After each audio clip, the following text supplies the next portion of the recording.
Hello, नमस्कार दोस्तों, स्वागत आप सभी का स्टारविल के ऑनलाइन प्लेटफॉर्म पर।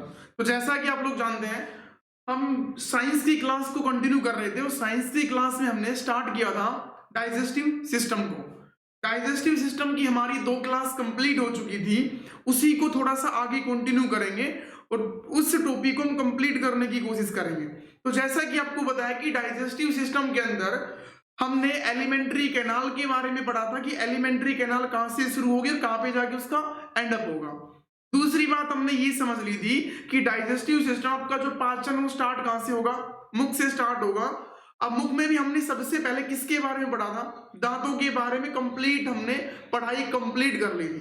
तो अपने उम्मीद करता हूं पहली क्लास और दूसरी क्लास को अच्छे से देख लिया होगा, आपको समझ में भी आया होगा। अगर आप आज की क्लास के ऊपर डाइजेस्टिव सिस्टम को पढ़ रहे हैं तो उससे पहले आप प्रीवियस 2 क्लास से देख के आओगे तो आज की क्लास आपको ज्यादा बेटर समझ में आएगी, ठीक है ना। तो आज की क्लास को हम कंटिन्यू करते हैं। आज की क्लास में हम मुख में सलाइवा के बारे में पढ़ेंगे और सलाइवा बनेगा कैसे, जीभ से बनेगा। तो एक पॉइंट तो हमने कंप्लीट कर लिया था कि माउथ के अंदर हमें दांतों के बारे में पढ़ना पड़ेगा और दूसरा हमें सलाइवा टंग या जीभ के बारे में पढ़ना पड़ेगा। सलाइवा आपकी टंग से तो बनेगी ना, वो हमें पढ़ना पड़ेगा। तो आज की क्लास में हम शुरू करेंगे सलाइवा कहां से बनेगी, जीभ बनाएगी, पीएच वैल्यू कितना होता है, किसका डाइजेशन कंप्लीट करवाएगी। तो चैनल के ऊपर आप लोग नए हो तो चैनल को सब्सक्राइब कर लो, वीडियो पसंद आए तो लाइक करना, अपने दोस्तों के साथ शेयर कर देना। और कौन सा पॉइंट आपको समझ में ना आया, कुछ थोड़ा बहुत आपको डाउट रह जाए तो आप कमेंट करके हमें पिन भी कर सकते हैं। चलिए आज की क्लास शुरू करते हैं। डाइजेस्टिव सिस्टम हमारा टॉपिक चला हुआ था, चीजों को ध्यान से समझने की कोशिश करना। डाइजेस्टिव सिस्टम में आज की क्लास में नंबर ए पर तो हमने किसको पढ़ा था, नंबर 1 पर तो हमने टीथ के बारे में पढ़ा था, दांतों के बारे में पढ़ा था। तो चलिए आज की क्लास में हम शुरू करते हैं। मुख का एक पार्ट होता है टंग, बाइलिंगुअल चलेगा, लैंग्वेज की किसी को कोई भी प्रॉब्लम ना होगी। अब चीजों को बस ध्यान से समझने की कोशिश करना, थोड़ी बहुत भी आपको दिक्कत आए तो चीजों को रिवाइंड करना। वैसे आपको कोई भी दिक्कत नहीं आएगी, एक एक चीज को हम समझने की कोशिश करेंगे। अब देखो टंग की बात कर लेते हैं। अब मुख के अंदर आपने टीथ के बारे में पढ़ लिया था, दूसरा आपको किसके बारे में पढ़ना था, टंग के बारे में समझना था, जीभ के बारे में पढ़ना था। तो सबसे पहले आपको ये पता होना चाहिए जो हमारी टंग होती है, जो जीभ होती है ना, नंबर 1 पे टंग हमारी मस्कुलर ऑर्गन होती है। चीजों को ध्यान से समझने की कोशिश करना। टंग है वो हमारा कैसा ऑर्गन होता है, मस्कुलर ऑर्गन होता है, मांसपेशीय अंग होता है। अब इस मांसपेशीय अंग का मतलब क्या होता है, जीभ के अंदर मांसपेशियां होती, मसल्स होते, जीभ के अंदर वो हड्डी नहीं होती है। तो सबसे पहले तो आपके दिमाग में एक ही बात चलनी चाहिए, हमारा जो जीभ होता है वो कैसा ऑर्गन होता है, मस्कुलर ऑर्गन होता है, मांसपेशीय अंग होता है। इस मांसपेशीय अंग का मतलब क्या होता है, हमारा जो जीभ होता है किससे मिलके बना होता है, मांसपेशियों से मिलके बना होता है। इसी बेस के ऊपर हम जीभ को क्या बोल पाएंगे कि कैसा ऑर्गन होता है, मस्कुलर ऑर्गन होता है। दूसरी बात आप क्या जानोगे टंग के बारे में, दूसरी बात आपको ये पता होगी कि हमारा जीभ है ना वो क्या करता है, सेंस देने का काम करेगा। जीभ क्या काम करेगा, सेंस ही तो आपको प्रोवाइड करवाता होगा ना। भोजन को आपने टेस्ट किया होगा, खट्टा है, मीठा है, कड़वा है, ये सारी की सारी आपको टेस्ट देने का काम करता होगा ना।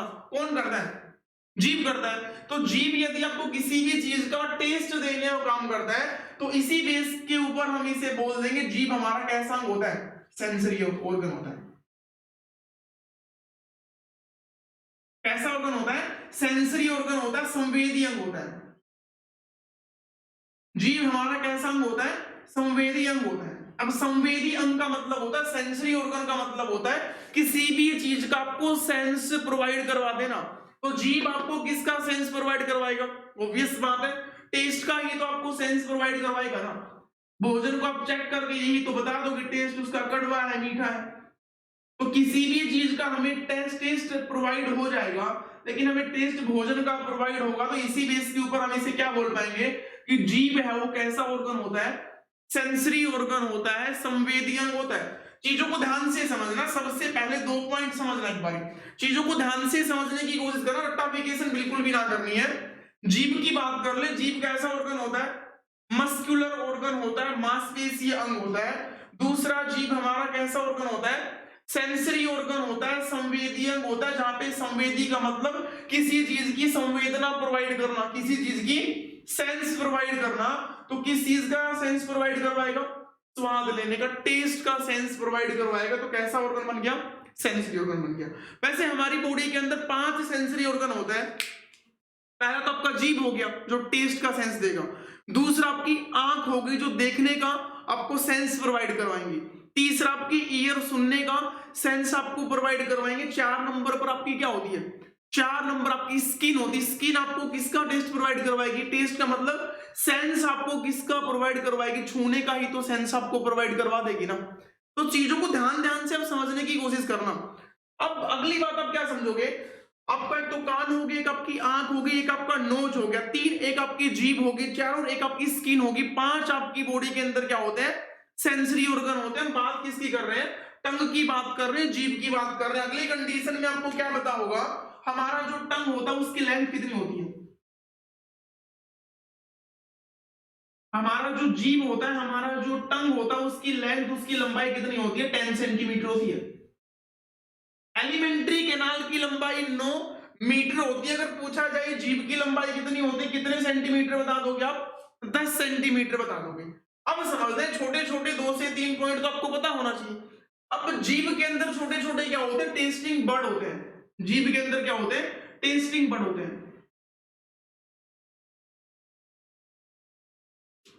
इसको बोलते हैं स्वाद कलिकाएं।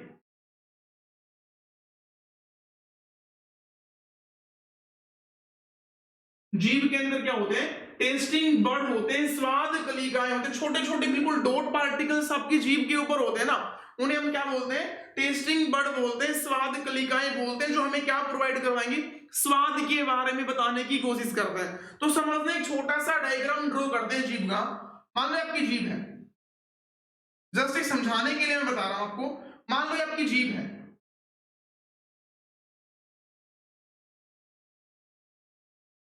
ऐसा बन गया।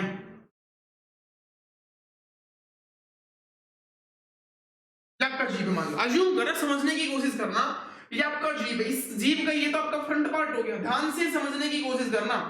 ये तो जीभ का कौन सा पार्ट हो गया? आपका फ्रंट पार्ट हो गया। कौन सा पार्ट हो गया? फ्रंट पार्ट हो गया। ठीक है। और ये जो आपका जीभ का साइड वाला पार्ट होता है,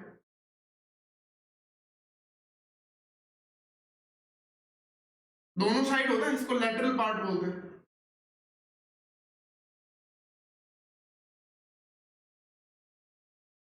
और ये आपका जब का बीच वाला,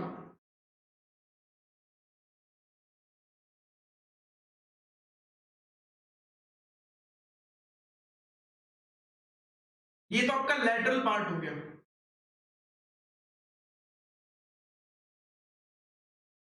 इसको बोलते हैं पार्श्व भाग। और ये आपका फ्रंट अग्र भाग हो गया।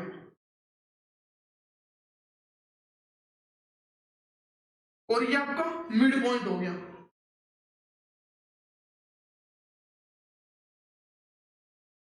इसको बोलते हैं मध्य भाग।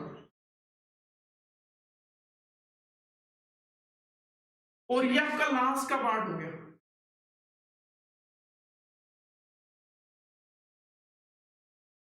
इसको बोलते हैं बैक पार्ट।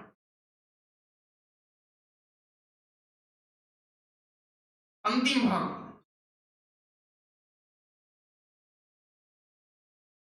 समझने की कोशिश करना, हमारे जीभ को टेस्ट के अकॉर्डिंग कितने पार्ट के अंदर डिवाइड किया गया है? 4 पार्ट के अंदर डिवाइड कर दिए। पहला पार्ट तो उसका फ्रंट पार्ट अग्र भाग हो गया। साइड वाला जो पार्ट होता है उसको हम क्या बोलते हैं? लैटरल पार्ट बोलते हैं, पार्श्व भाग बोलते हैं। आपका लेफ्ट में मिलेगा, दूसरा आपका राइट में मिलेगा। तीसरा पार्ट कौन सा होता है? मिड पार्ट होता है, मध्य भाग होता है। और लास्ट का जो पार्ट होता है उसका नाम क्या होता है? बैक पार्ट होता है, अंतिम भाग होता है। अब चीजों के ऊपर एक बार गौर फरमाना, जो आपका फ्रंट पार्ट होता है ना, आपकी जीभ का जो फ्रंट पार्ट होता है, इस फ्रंट पार्ट का काम क्या होता है? ये आपको टेस्ट तो प्रोवाइड करवाएगा। आपकी जीभ का जो अग्र भाग होता है वो किसका टेस्ट आपको प्रोवाइड करवाएगा? स्वीट का करवाएगा, मीठे का। इसका टेस्ट प्रोवाइड करवाएगा। मीठे का टेस्ट आपके जीभ का कौन सा भाग प्रोवाइड करवाएगा? तो आपका जवाब क्या होगा? फ्रंट पार्ट होगा, अग्र भाग होगा। आपका जो साइड वाला पार्ट होता है, आपका जो साइड वाला पार्ट होता है, ये आपको कौन सा टेस्ट प्रोवाइड करवाएगा? तो आपका जवाब क्या होगा? साल्टी आपको टेस्ट प्रोवाइड करवाएगा, नमकीन टेस्ट आपको प्रोवाइड करवा देगा। और जो आपका मिडिल पार्ट होता है, जो आपका मध्य भाग होता है जीभ का, वो भी तो आपको टेस्ट प्रोवाइड करवाएगा ना। तो जीभ का मध्य भाग कौन सा टेस्ट आपको प्रोवाइड करवा देगा? जीभ का जो मध्य भाग होता है वो आपको टेस्ट प्रोवाइड करवाएगा सोर, खट्टे का।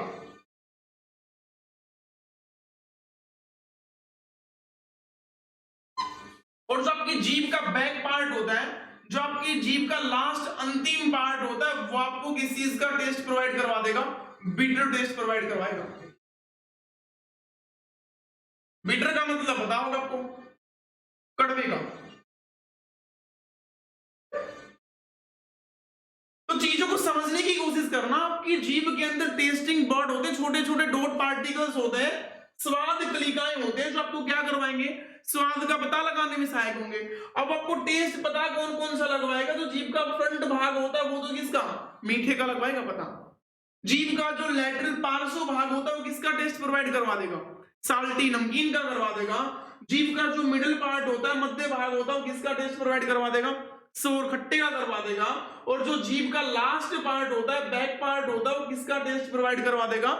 बिटर का टेस्ट प्रोवाइड करवा देगा, कड़वे का टेस्ट प्रोवाइड करवा देगा। आप चेक करोगे चीज आपको कड़वी लग रही है, आपको मीठी लग रही है, जीभ का बैक पार्ट आपको प्रोवाइड करवाएगा उसका टेस्ट। उम्मीद करता हूं समझ आ गया होगा। अब जीभ का यदि ये काम होता है सारा का सारा, जीभ आपके मुख में होती है। अब थोड़ा सा रिवाइंड करो, जीभ हमारा कैसा ऑर्गन होता है? मस्कुलर ऑर्गन होता है, मांसपेशीय अंग होता है, क्योंकि मांसपेशियों से बना होता है। समझ आ गया होगा। जीभ हमारा सेंसरी ऑर्गन होता है, संवेदी अंग होता है। क्यों होता है? क्योंकि हमें सेंस देगा। किसका सेंस देता होगा? टेस्ट का, स्वाद का पता लगाएगा। इसी बेस के ऊपर कैसा अंग होता है? सेंसरी ऑर्गन होता है। नंबर 3 पर जीभ की लंबाई कितनी होती है? 10 सेंटीमीटर होती है। नंबर 4 पे आपको क्या पता होना चाहिए? हमारी जो जीभ है ना, उस जीभ के अंदर टेस्टिंग बर्ड्स होती हैं, स्वाद कलिकाएं होती हैं, जो हमें क्या प्रोवाइड करवाएंगे? स्वाद भी तो प्रोवाइड करवा देंगे ना। इसी बेस के ऊपर हमारी जीभ को कितने पार्ट में डिवाइड किया गया था, जो हमें किसी चीज का टेस्ट प्रोवाइड करवाएंगे? 4 पार्ट में हमने कर लिया अभी के लिए।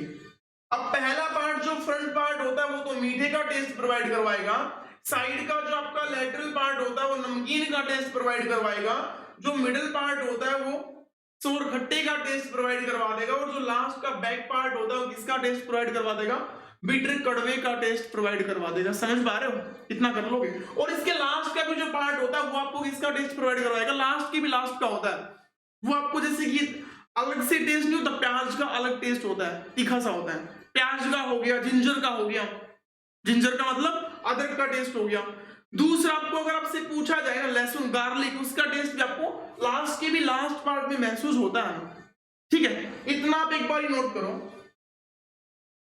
इतना आप एक बार नोट करो। थोड़ी सी जगह कम है, स्क्रीनशॉट ले लो इसका, फिर थोड़ा सा आगे चर्चा करते हैं इसके ऊपर। डायग्राम अपना बना लेना और डायग्राम को देख के याद करने की कोशिश करना। आसान आसान सी चीजें सारी की सारी एक ही बारी में आपको याद हो जाएंगी, बशर्ते आप चीजों को ध्यान से समझोगे तो।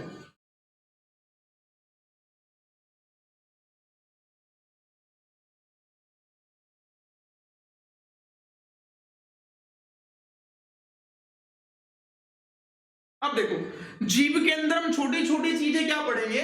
चीजों को ध्यान से समझने की कोशिश करना।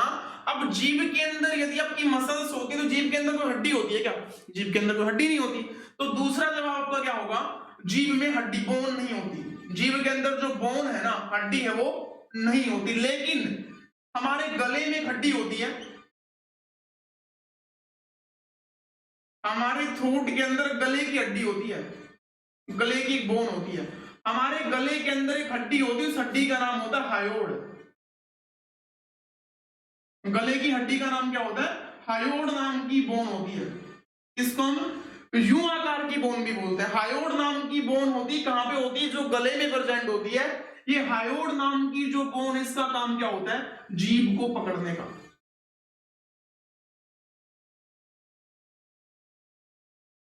अगर आपसे पूछा जाए आपके जीभ के अंदर हड्डी नहीं होती, लेकिन जीभ को पकड़ने में जो हेल्पफुल हड्डी होती है वो कहां पे होती है? गले में होती है। उस हड्डी का नाम क्या होता है? हायोड नाम की हड्डी होती है। अगर पूछा जाए इसका आकार ऐसा कुछ ऐसा होता है। अगर आपसे पूछा जाए घोड़े के खुर के आकार की हड्डी है तो भी आपका जवाब क्या होगा? हायोड नाम की हड्डी होती है। अगर आपसे पूछा जाए यू फॉर अम्ब्रेला, यू आकार की हड्डी का नाम बता दो तो भी आपका जवाब क्या होगा? हायोड ही होगा। छोटे छोटे पॉइंट एक बार नोट कर लो। जीभ को पकड़ने में हेल्पफुल हड्डी का नाम हायोड होता है, गले में प्रेजेंट होते हैं, लेकिन जीभ के अंदर हड्डी नहीं होती। तो जीभ किसकी बनी होती है? मसल्स की बनी होती है। अब हायोड नाम की जो हड्डी है जीभ को पकड़ने में काम करती है। इसी हायोड नाम की हड्डी का नाम क्या होता है? यू शेप, यू के आकार की हड्डी।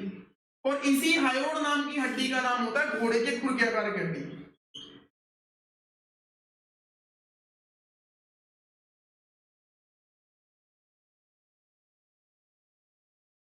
पूछा जा चुका मेरे भाई हरियाणा से के अंदर कि घोड़े के खुर के आकार की हड्डी का नाम बता दो, सबका जवाब होगा हायोड ही होगा। यू भी कुछ इस शेप का होता है, घोड़ा का जो खुर होता है ना वो भी कुछ इसी शेप का होता है। इसी बेस के ऊपर इसका नाम क्या रख दिया? घोड़े के खुर के आकार की हड्डी। अब नोट कर लो हो क्या होगा? स्क्रीनशॉट ले लो, चीजों को ध्यान से समझने की कोशिश करो। जो भी आपका पॉइंट रह जाता है मेरे भाई उसको कमेंट बॉक्स के अंदर पिन कर दे, आपको जवाब मिल जाएगा उसका। वैसे कोई भी आपका पॉइंट छोड़ने वाला हूं नहीं मैं, सारे के सारे पॉइंट आपके यहीं पे क्लियर हो जाएंगे।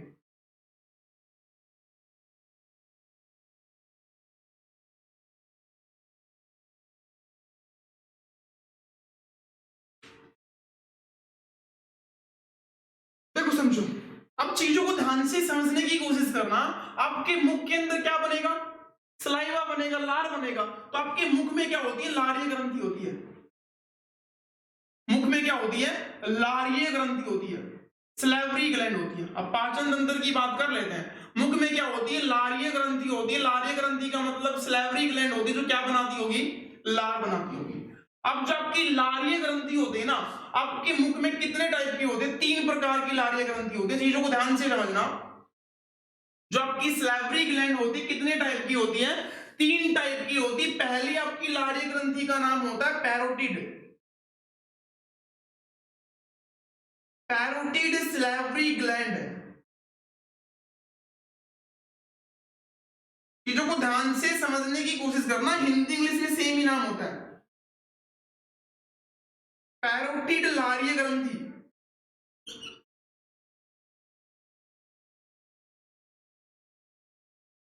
दूसरी जो आपकी लारीय ग्रंथि होती है उसका नाम होता है सबमैंडिबुलर।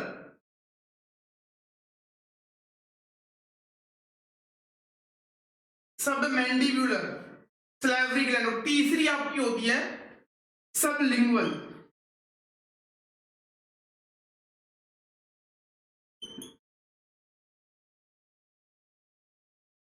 Sublingual salivary gland.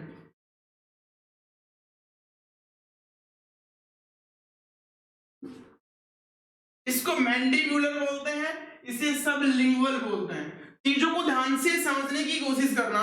अगर आपसे पूछा जाए जो पैरोटिड लारीय ग्रंथि होती है, सब मैंडिबुलर लारीय ग्रंथि होती है, और तीसरी कौन सी होती है? सबलिंगुअल जो आपकी लारीय ग्रंथि होती है। लार कहां बनती होगी? मुख में बनती होगी। तो ऑब्वियस बात है ये सारी की सारी जो लारीय ग्रंथि है प्रेजेंट भी कहां पे होंगी? मुख में ही तो होंगी ना। अब आपके मुख के अंदर लारीय ग्रंथियां प्रेजेंट होती है। लारीय ग्रंथि कितने प्रकार की होती हैं? 3 प्रकार की होती है। पहली पैरोटिड होती है, दूसरी सब मैंडिबुलर होती है, और तीसरी कौन सी होती है? सबलिंगुअल होती है। अगर आपसे पूछा जाए पैरोटिड स्लेवरी ग्लैंड की लोकेशन कहां पे होती है तो आपका जवाब वो कान के पास होती है।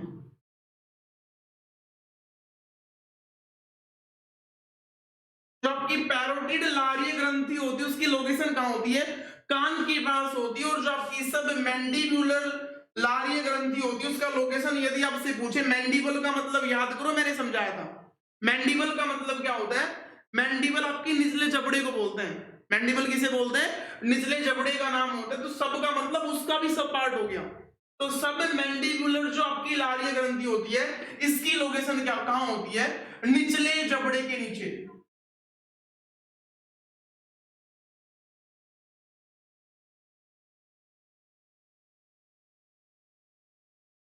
आपकी सब मैंडिबुलर लारिय ग्रंथि होती है उसकी लोकेशन कहाँ होती है, निचले जबड़े के भी नीचे होती है, और जो आपकी सब लिंगुअल लारिय ग्रंथि होती है उसकी लोकेशन कहाँ होती है, जीभ के नीचे।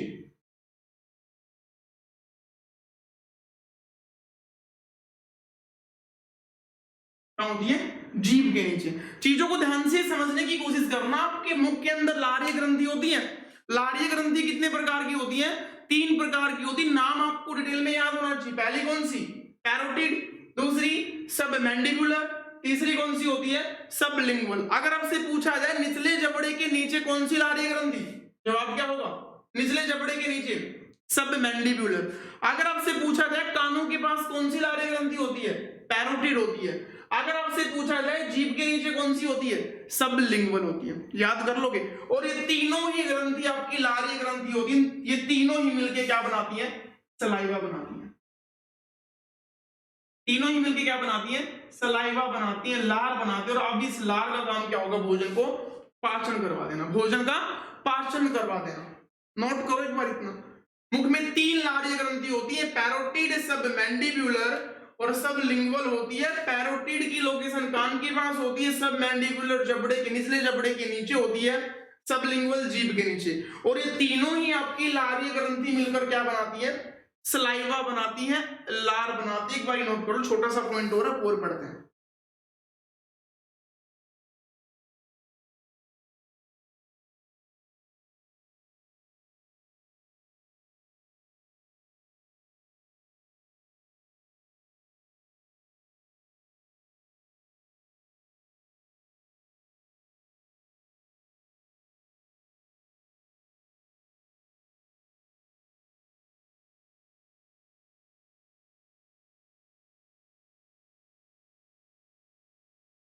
हो गया होगा सभी का। चलिए थोड़ा सा पढ़ते हैं आगे।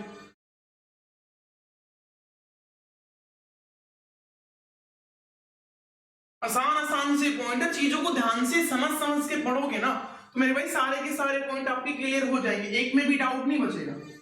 रट्टाफिकेशन आपको बिल्कुल भी ना करनी है, चीजों को ध्यान से समझने की कोशिश करोगे आप। समझो एक बार। अब 3 प्रकार की लारिय ग्रंथि होती है जो लार बनाने का काम करती है। आपकी मुख के अंदर लार तो बन गई, अब इस लार के अंदर क्या निकलेंगे, एंजाइम्स भी तो निकलेंगे ना। आपकी बॉडी के अंदर सलाइवा, आपके मुख में क्या बन गया, सलाइवा तो बन गया, लार तो बन गया। अगर वो ये पूछे इस सलाइवा का पीएच कितना होता है, पीएच का मतलब होता है potential of hydrogen, power of hydrogen या पोटेंशियल ऑफ हाइड्रोजन। अगर पूछा जाए आपसे इस सलाइवा का पीएच वैल्यू कितना होगा, आपका जवाब कितना होगा, 6.8 होता है। सलाइवा का पीएच कितना होता है, 6.8 होता है। अगर वो 0 से 7 के बीच की बात करेगा तो एसिडिक नेचर होगा, 7 to 14 की बात करेगा तो बेसिक नेचर होगा। तो 7 से कम ही है, एसिड नेचर का होगा, अम्लीय प्रकृति का होगा। अब देखो आपका जो सलाइवा है वो कितनी कितनी चीजों से मिलके बना होता है, 2 चीजों से मिलके बना होता है। पहला तो आपकी सलाइवा के अंदर क्या होता है, वाटर होता है। सारा दिन जो आपकी लार टपकती है, पहला तो सलाइवा के अंदर क्या होता है, वाटर होता है, पानी होता है। कितने परसेंट में बता दोगे, 99% के अंदर सलाइवा में क्या होता है, पानी होता है। दूसरा सलाइवा के अंदर क्या होता है, एंजाइम्स होते हैं। दूसरा सलाइवा में क्या होता है, एंजाइम्स होते हैं। समझने की कोशिश करना मेरे भाई की चीज को। दूसरा सलाइवा में क्या होता है, एंजाइम्स होते हैं। कोई भी चीज अपने आप में 100% होती है, 99% पानी होता है, तो आप एंजाइम कितने परसेंट में बता दोगे, 1% में बता दोगे। ठीक है।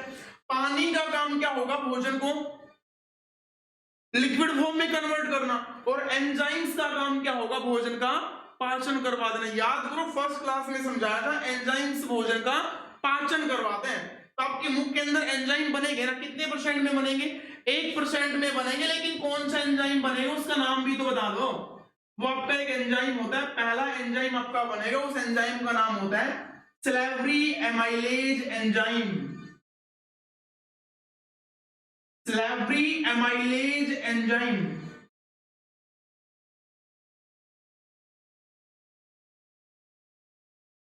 लारिय एमाइलेज एंजाइम नाम होता है इसका।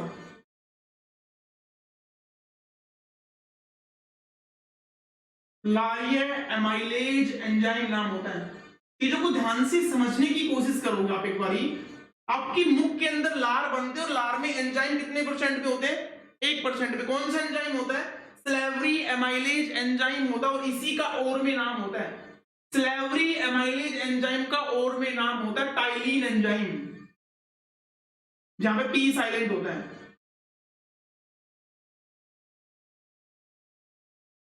जिसको हिंदी में बोलते हैं टाइलिन एंजाइम। अब क्वेश्चन क्या बनेगा वो समझो एक बार, समझो। आपके मुख के अंदर सलाइवा बनता है, सलाइवा कौन बनाएगा? सलाइवरी ग्लैंड, लारीय ग्रंथि बनाएगी। लारीय ग्रंथि कितने टाइप की होती है? 3 टाइप की होती है, पैरोटिड, सब मैंडिबुलर, सब लिंगुअल। पैरोटिड कान के पास होती है, सब मैंडिबुलर निचले जबड़े के नीचे होती है, और जो आपकी सब लिंगुअल होते हैं जीभ के भी नीचे होती है। समझ आ गया होगा? तीनों ही आपकी लारीय ग्रंथि मिलके क्या बनाएंगी? लार बनाएंगी, सलाइवा बनाएंगी। सलाइवा बनना शुरू हो गया मुख के अंदर। उस सलाइवा का पीएच वैल्यू कितना होता है? 6.8 होता है। अब इस सलाइवा के अंदर कितने कितने कंपोनेंट होते हैं? 2 कंपोनेंट होते हैं। सलाइवा किस किस से मिलके बना होता है? पानी 99% होगा सलाइवा में। सलाइवा के अंदर एंजाइम कितने परसेंट के होते हैं? 1% के अंदर होंगे। अब पानी का काम होता है भोजन को लिक्विड फॉर्म में कन्वर्ट करना, एंजाइम्स का काम होता है भोजन को पचाना, भोजन का डाइजेशन करना। अब आपके मुख के अंदर एंजाइम बन गया, लारीय ग्रंथि ने बना दिया। कौन सा एंजाइम बनाया होगा? लारीय एमाइलेज एंजाइम, या इसी का दूसरा नाम क्या होता है? टाइलिन एंजाइम होता है, जहां पे पी साइलेंट होता है। इसको टाइलिन एंजाइम पढ़ेंगे। और एक दूसरा आपके जो एंजाइम है ना, वो दूसरा चीज का प्रोडक्शन और कर देंगे, उसको हम बोल देते हैं लाइसोसोम। विजिबल है क्या? इसको बोलते हैं लाइसोसोम। ये भी आपके एंजाइम होते हैं।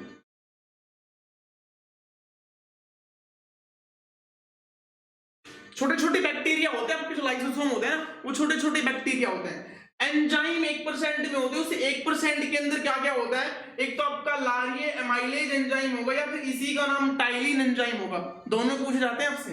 पूछा जाए लारीय एंजाइम भी भोजन का पाचन करवाएगा और टाइलिन एंजाइम भी भोजन का पाचन करवाएगा। पूछा जाए टाइलिन एंजाइम कहां पे बनेगा? मुख में बनेगा, पेट में बनेगा? मुख में बनेगा। लारीय एमाइलेज भी कहां पे बनेगा? लार मुख में बनती है तो कहां बनेगा? मुख में बनेगा। वो जो एंजाइम, उसमें दूसरा आपके बैक्टीरिया, दूसरे आपके जीवाणु जो आपकी बॉडी को नुकसान ना पहुंचाए, जो आपकी बॉडी को फायदा पहुंचाने का काम करते हैं, कौन से जीवाणु बनेंगे? लाइसोसोम बनेंगे, जो आपकी लार के अंदर बनते हैं। तो पहला एंजाइम से याद कर लो आप, पहला टाइलिन एंजाइम बनेगा, दूसरा आपका लाइसोसोम बनेगा। अब इनका काम भी तो कुछ ना कुछ होगा ना, तो दिमाग में एक बात चलनी चाहिए, जो आपका टाइलिन एंजाइम होता है, एंजाइम का तो सीधा सा काम होता है भोजन का पाचन करवा देना, तो टाइलिन भी तो किसी ना किसी का पाचन करवाएगा ना। अब आपने कार्बोहाइड्रेट्स का नाम सुना होगा,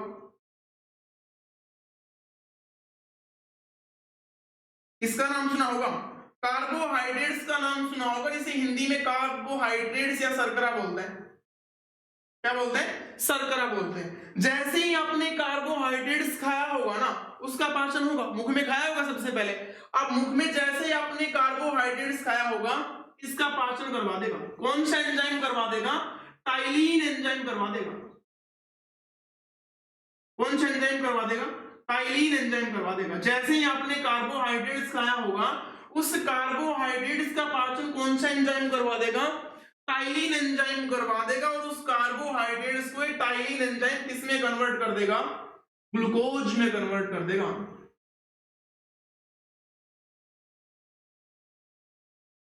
इसमें कन्वर्ट कर देगा, ग्लूकोज में कन्वर्ट कर देगा। चीजों को ध्यान से समझने की कोशिश करना। जैसे ही आपने मुख के अंदर कार्बोहाइड्रेट्स खाया होगा, शर्करा कार्ब्स आपने खाई होगी, जैसे ही आपके मुख में भोजन पहुंचा होगा, लारी ग्रंथि आपके मुख में होती है, कौन सा एंजाइम बना दिया होगा? टाइलिन एंजाइम आपके मुख के अंदर बनता है। जैसे ही बॉडी के अंदर मुख में कार्बोहाइड्रेट्स पहुंचा होगा, टाइलिन एंजाइम ने उसका पाचन करवाना शुरू कर दिया। तो कार्बोहाइड्रेट्स का पाचन कौन सा एंजाइम करवाएगा? Ptyalin enzyme. और कार्बोहाइड्रेट्स को कन्वर्ट किस में कर देगा? ग्लूकोज में कर देगा। तो क्या कार्बोहाइड्रेट्स का पूर्ण रूप से पाचन ग्लूकोज होता है? बिल्कुल नहीं होता, क्योंकि कार्बोहाइड्रेट्स का पाचन टाइलिन एंजाइम ने करवा दिया, वो ग्लूकोज में तो कन्वर्ट हो गया, लेकिन कार्बोहाइड्रेट्स का पूर्ण रूप से पाचन नहीं हुआ। तो कैसा पाचन हो गया? पार्शली डाइजेशन हो गया, आंशिक पाचन हो गया। कैसा पाचन हो गया? आंशिक रूप से पाचन हो गया। और आंशिक रूप से पाचन का मतलब अप्रोक्स आप मान लो 70% हो गया। चीजों को ध्यान से समझने की कोशिश करना मेरे भाई एक बारी।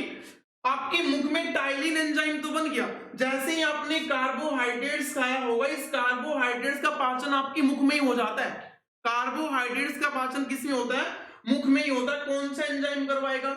या तो टाइलिन बोल दो या तो आप सलाइवरी एमाइलेज एंजाइम बोल दो। और इस कार्बोहाइड्रेट्स को ये एंजाइम पाचन करवाने के बाद किस में चेंज कर देगा? ग्लूकोज में चेंज करेगा। तो क्या क्वेश्चन क्या बनेगा?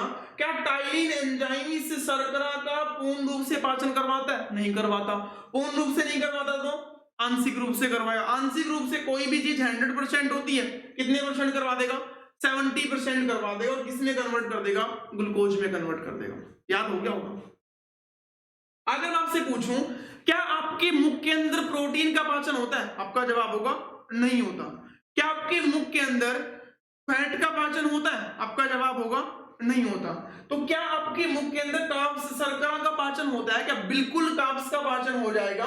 टाइलिन एंजाइम करवा देगा, 70% पार्शली डाइजेशन हो जाएगा और इस कार्बोहाइड्रेट्स को कन्वर्ट किस में कर देगा? ग्लूकोज में कन्वर्ट कर देगा। इतना याद हो गया होगा। अब ग्लूकोज में कन्वर्ट होने के बाद आपका जो कार्बोहाइड्रेट्स और पचाना होगा, उसको 100% पचाना होगा ना, तो वो पाचन आपका कहां होगा? छोटी आंत के अंदर होगा। अभी के लिए आप यही पढ़ो, आपने एक ही भोजन का पाचन करवाया था कार्बोहाइड्रेट से। किससे निकलता है वो एंजाइम? लार से निकलता है, टाइलिन एंजाइम। अब दूसरी चीज, इस एंजाइम लार ने क्या निकाली थी? लाइसोसोम भी तो निकाला था ना। तो लाइसोसोम भी आपके मुख के अंदर बनता होगा, टाइलिन भी मुख के अंदर बनता होगा। टाइलिन का फंक्शन आपको समझ आ गया होगा। लाइसोसोम की बात कर लेते हैं।